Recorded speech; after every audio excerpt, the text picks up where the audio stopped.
I think either one of them, they have a chance for a tiebreaker. It depends on how the other matches are played right now. Right.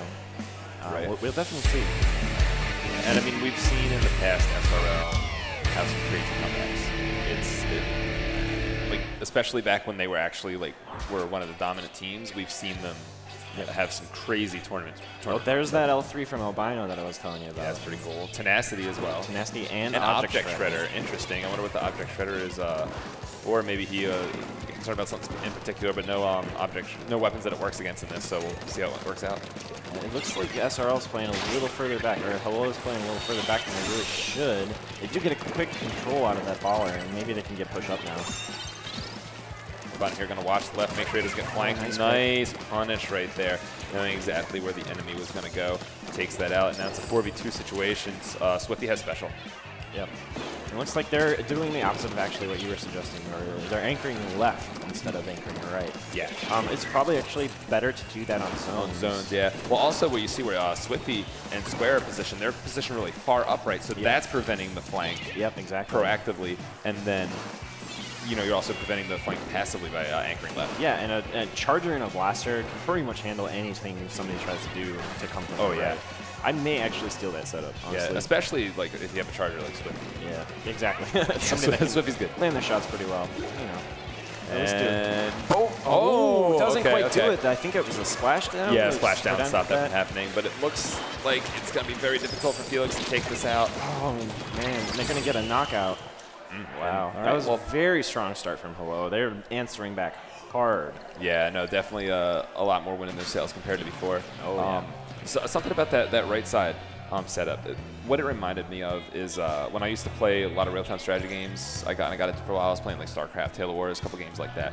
Something that I learned is one of the best ways to prevent rushes is to be actively in the map yourself. Yeah. Not rushing per se, but having those kind of aggressive positionings, having that kind of aggressive positioning prevents them from having the kind of in-your-face stuff that you're trying to avoid. So it was kind of cool to see how they positioned themselves in a way that prevented the right flank in a more active way than just kind of having somewhere sit there. Yep, exactly. And then all they have to do as soon as the other team, if they were to actually, put their specials out and start pressuring that, they just back up either through zone or back through the right flank. It makes them really hard to keep a hold of, and then they Albino's come back out. Yeah, exactly. Yeah, baller really good, of course. I mean, Albino with that weapon is pretty much always going to have baller, honestly. Yeah. That's probably the best baller charger in the game at this point. Yeah. After Aerospray got nerfed, I don't think anything really compares. When Slosher Deco comes out, it should have Sprinkler baller. That'll be interesting. Yeah. I was actually talking with FLC about that. Maybe people will run Special Saver on it because you can spawn, throw a Sprinkler, and then you basically have light depletion. Yeah. I mean, it'd be less than light depletion, honestly, because Special Saver... Especially if it's on a map like Sturgeon. Yeah, exactly. Well, here we go. Looks like we got a really similar comp coming from h-hewwo. Oh wait, is it the H3? Yeah, it's the H3 instead of the L3 this time. Oh, interesting. I'm not sure I really agree with that, honestly. H3, I've been finding H3 is extremely inconsistent this time. Yeah, I've talked to the one. I know he uses it a lot. I know that you play with him a lot. Yeah, and he loves the weapon, but he doesn't like the kit, which is pretty much how I agree. Its kit just does not mesh well with H3 specifically. It's a good kit, but I think it's better on Julie's culture. Yeah, when the one with the 96's kit comes out, it'll be a pretty solid armor spammer. That's going to be, if you're a really good player, that's going to be more consistent at winning one-on-ones and stuff than 96 is. So we'll see how some of the better H3s handle that. Meanwhile, though, 4v1 situation. h-hewwo pushing the tower right now. Swifty on tower. Albino realizes that Swifty's on tower, and he's going to go ahead and push up. Now, they do lose one person to this, so the tower might not push that far, but they're making some progress. It was almost like it was such a counterintuitive push out there from from Felix there, because h-hewwo was ready for them right in the middle, and somehow they still won all their fights and got pushed back out. Well, what it was is I think that they were wiped basically simultaneously. So when they all came back, they all came back together. So when they just kind of ran in there, straight to the enemy, they had backup. Yeah, Squiffy there with a nice kind of a flank with the ring, and now able to get a kill on a really important kill right now, and it's going to open them up to get the whole left side of the map right here. Yeah, this is the kind of push that's going to do the work. Now they have the numbers. Now they're pushing up. Square unfortunately gets taken out, but not after taking out someone herself. Bitmap, the Tenatech here is being very aggressive position, but his marketing is being taken out. Oh man, that was just trying to live that whole time. Just 3 people just throwing stuff at. There was bomb range? I think there was more. I think there's 3 mains of bomb range on that build. I have to go back and see that. If someone dies to so maybe we can give it check it out. But 2 minutes and 50 seconds left in this match. It's actually not that crazy of a push. It's pretty easy to get the tower to the second checkpoint on this map. It's usually right around the second checkpoint is where the resistance starts. Yeah. So if SRL messes up and Felix takes advantage of it, we could see a last-second comeback. Man, Albino's doing a really good job of just keeping 1 to 2 people just points on all the time. Yeah, that's gotta be so frustrating for Felix right now. Like it's definitely what I've been doing with dually sculptors. Like if you just run some sub power up and just constantly and some sub saver and just constantly keep 1 to 2 tagged. Like there's 3 tagged right now. Like it's basically an echo. You know what I mean? And it lasts forever with sub power up. You know what? I think I actually saw this build posted on Academy about a week ago, and a bunch of people were like, "I'm going to try it." So maybe they did try it. It's starting to catch on. They probably stole it from me because I've been doing that for like 3 weeks now. Innovating as always, DJ, but it looks like taking the credit. Yeah. So unfortunately for Felix, they looked like they were actually doing pretty well there for a little bit, but they were taken out, and now it's a very sketchy situation where they have to push back up. SRL's pushing really hard. This Tri-Slasher is getting marked, getting pushed with a lot of splash damage, but that is leading. They got a surround ready to go here. They're not going to stop this. Still going to get this kill. Oh man! Damage in, gets the mark off, but the tower's still pushing. Oh wow! 2v2. hh-hewwo with a really nice flank there is able to at least stall for a little bit and give them a chance to come back in this. Yeah, they're going to have to put something really pristine together though, because there's about a minute left in the game, and they got to push it to 27. Yeah, this point sensors got to be constantly 1 or 2 people. Like if Albino isn't dead, there's at least 1 person on the enemy team tagged. Marked at all times. Yeah. And you know what? I've talked about point sensors in the past, and when we fight teams like Deep Blues, etc., that have like those really just strong sharking slayers, like Taylor, we have Dan run, DTM run point sensors because it makes it hard for them to be aggressive. And like now that I'm seeing what it looks like to be on the receiving end, it's pretty obnoxious. Yeah, it's definitely kind of a bummer for Felix right now, and they gotta be. Honestly, that's something that's really frustrating because it doesn't feel good to be tagged constantly. It does not feel good. Because you feel like you get tagged sometimes, it's not the biggest deal ever. You know, echoes happen in Splat 1, but when you're constantly tagged and you feel like that you can't be aggressive. Yep. And if the enemy's good at throwing those point sensors and knows kind of like the big areas to look, like pretty good map awareness and is able to consistently land their tags, like you can't avoid it. Yeah. And also to note that there's a 52 on the team as well. Yeah. So it's not like just 1 person. Oh wow. Okay, so there's 2 doing it. Yeah, 2 doing it. And that is going to be game 2. Yeah, quick 2-0. They're looking strong. They've pretty much been in control that whole time. I don't think they got they got just 25 points. They got something started, but they weren't able to continue it. And Felix looking pretty solemn right now. Yeah, they're fidgeting with that pencil stress ball that they got going on there. Don't really seem to be looking at each other much, talking to each other much, so they seem kind of frustrated right now. On the other side, see Albino and Square laughing, Swiffy with a smile, Topher kind of joining in too, so the mood, the 2 different sides of the screen right now. I mean, this is textbook, like just one experienced team versus an inexperienced team. Because h-hewwo, when they were playing earlier losing, they were still smiling. Yeah. You know what I mean? Yeah, so they were still enjoying themselves. And I think that's probably the kind of thing that gets you coming back and makes them look as strong as they are right now. Yeah, definitely. And they've been playing together for so long. Like it's not even that they're an experienced team. This is like, I mean, they've had between SRL and Squid Runs Live, the second team. I think those same group of people have been playing since. I mean, they've been friends before Splatoon. A lot of them were, yeah. So these aren't like people that even formed in Splat 1. These are people that have been buddies for a really long time. So the fact that they're able to just kind of keep having fun over everything is it's not surprising. Yep. And going into Game 3 with Port Mackerel on Rainmaker on Port Mackerel, looks like h-hewwo is actually going the Boozler this time, which is something I totally would expect from this map. Oh yeah, dude, it is so good on this map. The Bamboozler can basically just throw the curling bombs down lanes all game, and you just get so many missiles. It's not even funny. And a player like Albino who can also be aggressive with that thing, like if you've seen the way he uses the run speed to actually just basically use that thing like a shooter, he does the 50% charges every time, and since there's no defense in this game, he always gets it. Ooh, nice pick on Swifty. That might open something up here for... Decoy pushing up, gets taken out unfortunately by Topher. They weren't on the same page there, and then just allowed SRL to make it, just shut it down. Yep, and there's the first missile going off. Stingray putting a slight damper on this push, but oh no, whatever his hewwo going to get that clutch kill right there. Going to be able to push up into this Rainmaker. Now it's a 4v3 situation for them, so it's not really the grounds for a push, but it's definitely grounds for them to start taking map control. Yeah, it definitely it doesn't really feel like Felix kind of has like a game plan. They're kind of just like pulling forward, trying to like get to the objective and see if something happens. But they are going to get a quick push here, and the other side of the team is out of position here. Just a roller. There goes the baller going down. Now there is someone watching right. I'm not sure exactly where they should take it based on this perspective, but the teammate should be calling that out. I feel like they're just being a little too passive here. This is Rainmaker. You definitely can make something happen if you just be a little more aggressive. Yeah, it looks like he's going to go for it. He's going to go for the left side. He is going to get some resistance here. Bitmap going to be the front guy. He can do it. He can do it. He can do it. He can move. Go, go, go, go. That's 3 down. Albino goes clutch and stops it. Albino's way too accurate with that thing, but that was scary. That if Albino didn't stop that, there was no really in a position to do anything about it.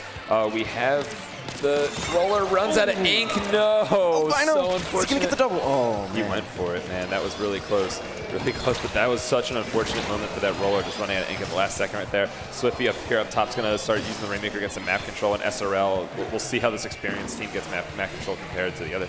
Yeah, the situation like that is why Albino can play Bamboozler and I can. Yeah. Because I cannot aim in situations like that with Bamboozler. And Albino just stays calm and just makes the play. Nice kill there. That suction bomb getting the kill. Yeah. I mean, for a while I felt like that with Zank, where I just kind of was like in tune with the weapon. With the mini splatling, you basically have to do all your inputs ahead of time to actually like be effective outside of having bubble. But of course, not like a Bamboozler though. So I respect that. So we're in a good position to continue this push, even though the rest of this team's kind of not ready to go. Yeah, those curling bombs can lend a big hand right now, as they still need to get the lead. There's 2 minutes left. If they start dying right here, that can be pretty bad. Topher throwing these curling bombs out, getting the pressure. All right, he doesn't die to the Rainmaker. That's really good. This is really clutch. Going to use the splashdown. Does get the kill. Stays alive. Really good. Is he using double bot? It's hard to tell. I don't think so, because I don't think there's many sub-saver options for that. Oh, they do get the lead. Wow, crazy. And it looks like they're going to continue this push. Are they going to get the knockout here? I think it is. Swifty gets a nice kill. Grabs the Rainmaker and makes from that. SRL. Yep. So that puts it at a 3-0, I believe. Yes. Yes, 3-0. So unfortunate for Felix there. I think they were still having fun. I think that they were just a bit puzzled. They couldn't really figure out what to do. And also, if you think about the kind of comp that SRL is playing, you see the Bamboozler, you see L3, you see a Blaster, you see a Charger. These are all weapons that have trouble getting map control and paint control and stuff. So when that kind of team is having trouble, it looks like what it looks like in that first set, where they just can't get map control. They can't paint. Exactly. But once they're in position and locking you down with all these long-range weapons that you can't shoot back at, it's brutal. Like, what do you do about it? It's like like when you used to fight like Nike, and there's a Dynamo painting, and then a 96 just camped up. It's just it's so hard to deal with. So that's probably what it felt like for them. And the other side of that coin is those are weapons you don't see very often. Right. So you're not experienced against. They're not experienced with each other. They're not experienced with the enemy weapons. So it's probably very just like, what the heck do I do? What answer do I have? I don't understand how to do this. You know what I mean? But Felix will keep going in these pools, and of course, if they don't make it out, which I'm not sure if they can. I'm not sure if that actually guaranteed that they can't get out. They can't get out. Yeah, so there's gonna be the amateur bracket. The amateur bracket at these lands is always really a blast. Sometimes some of the hype matches happen. Those wet and wild amateur bracket matches that happen off stream. I think that we I think they're being streamed tomorrow morning. Actually, that's pretty cool. It's going to be the amateur bracket stuff pretty cool. I think it's a really awesome thing that we do in the Splatoon community to have these lower level brackets when we have like the big majors, because it invites more players to come out. So just you get to fight some of the top players and you get the experience from it, and it's fun. But you lose, and you can still keep playing, and then you play people of your skill level. So you have the story to tell. It's like, oh, I fought dude, and this happened, and then the bragging rights. I got first in the bronze bracket. Yeah, come on, like.